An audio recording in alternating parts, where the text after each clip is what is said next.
Hi guys! Ito, may dala tayong malunggay. Kumuha tayo ng malunggay doon sa backyard natin. Praise na praise! Yan. At saka, may manok tayo. Anong gawin natin guys? Ating sasabawan itong manok. Lagyan natin ng malunggay.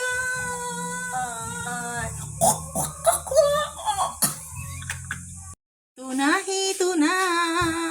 Sangago na to itong manok. Yan. Tapos na natin sinangag siya. Yan. At ngayon, mag-prepare na din tayo ng lamas. Ayan na. Hinit na natin. Pan. Yan. Lagay natin ang ating garlic. Yan.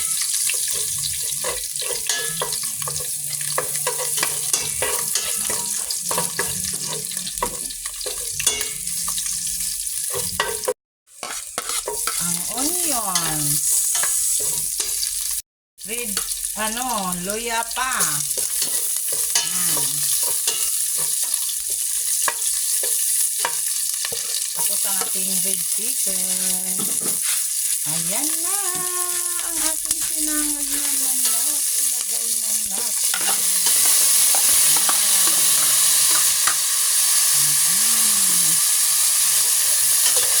At saka ating timplahan.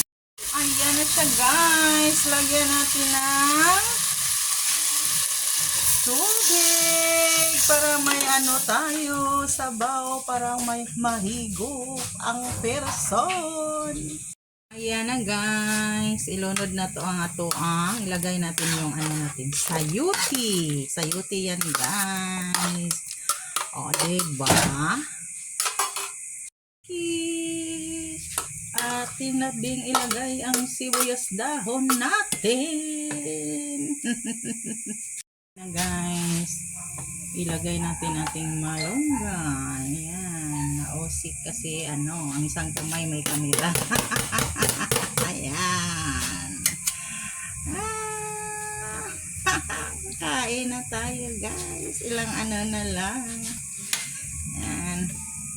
Isang buka lang yan. Kasi hindi pwedeng mag-overcook yan. Ayan na. It's it.